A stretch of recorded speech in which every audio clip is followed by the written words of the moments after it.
This is our geography project about the Netherlands. Netherlands have 12 provinces, including North Holland and South Holland, which most of the Dutch live. The size of Netherlands is 41,526 kilometers squares, which is also 10% of Germany. The population is about 17 million, and it has the world's largest port and is also a member of the European Union. Netherlands have been fighting a war on water for 2,000 years. It is all because the country lies dangerously below the sea level. 2,000 years ago, the first settlers settled among the hills. Over time, water flooded the gaps between the hills, separating the settlements. The settlers built walls called holders from settlements to settlements, reclaiming the land. But when the land was drained, it started to sink, causing it more difficult to drain out the water. The Dutch invented the windmill, which powered a water wheel. This allowed the Dutch to pump up vast amounts of water and reclaim lots of land. But a windmill can only pump water up to a certain height, so windmills are aligned to pump water all the way up to the canal or river. Netherlands rely on the dikes built on the coast and river banks, but if one dike failed, the pressure release would destroy everything in its path. And the worst flood was in 1287 when a dike fell and changed the Netherlands forever, forming the Zuiderzee Lake. In the 1916, a storm surge rushed in the Zuiderzee.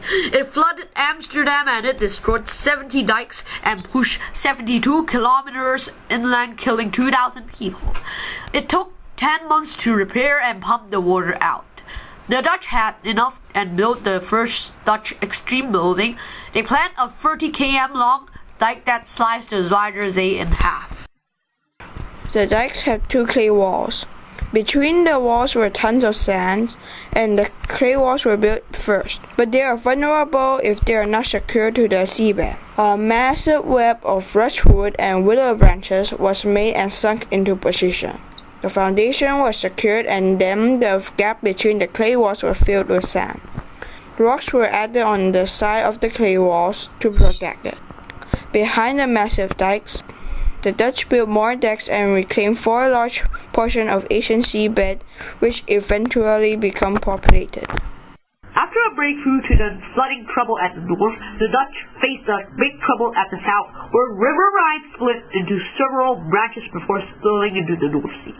The Dutch used a traditional method to seal off most of the outlets, but sealing off the biggest gap with dikes will destroy the fragile ecosystem and threaten the local fishing industry. To meet that point, the Dutch began to build the world's longest barrier while doing its research because of the time pressure. They designed a barrier that will only be closed in a storm surge.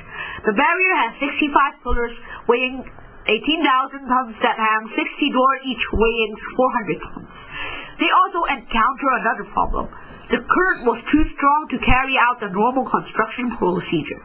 The rushing tides will simply topple the barrier before it was secured to place. But there was a very small period of time that the tide would be calm enough. It was only 30 minutes long. So every time when the tides are calm, they quickly lay a foundation mat that is 1 foot thick and filled with gravel. After the foundation is secured, they place the pillars. When the last pillar is placed, they attach the 400-ton door and place stones to hold the pillars in place, just like the dike across the Zuiderzee. In 1987, the barrier is finished with a new highway on top of it. The last outlet was a backbreaker, because it is the entrance of the largest port in the world, the Rotterdam port. It must be protected without disrupting the flow of ships. No barriers in the world can stand such strong currents from the North Sea and not disrupt the flow of ships. They designed a movable barrier that only sinks into position during a storm surge and out of the way in normal currents. Each part will have a shoulder to hold the arms of the barrier. The largest arms are 6 feet in diameter, and welding each tube took 6 days and must be perfect. The barrier was completed 6 years after it began to be constructed and weighed 14,000 tons. The Rotterdam Port. The port of Rotterdam is one of the busiest and deepest ports in the world. It was once a small port that close with Rotterdam. The boats needed to travel a long way before reaching the North Sea. Later, a canal was built that directly allowed ships to go to the North Sea.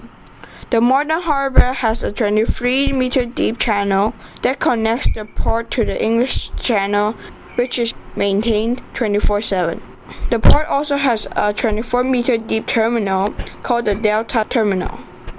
The terminal unloads the cargo by manned cranes and loads it on the unmanned AGV automatic guided vehicle that will infrared scan it and transport it to its storage place. The port has a fast train line straight to Germany, making trade much more convenient. By 1911, the Dutch owned more bicycles than any capital in Europe. After World War II, however, much like it had in other developed nations, the privately owned motor car became more affordable and the bicycle started to be squeezed out. Even so, the number of Dutch people cycling was very high compared to other European nations. When enough space is available, larger roads are fitted with a parallel bike path that is separated from and footpaths. Because of the constant use, cycleways are complete with their own system of traffic signals. These are present at junctions, one set for motorized vehicles and a visually smaller set for cyclists. Sometimes this is similar to a pelican crossing where the cyclists wait to cross the junction. These lights come into two forms. Firstly, the miniature version of the vehicle lights, and secondly, a regular-sized signal with bicycle-shaped cutouts.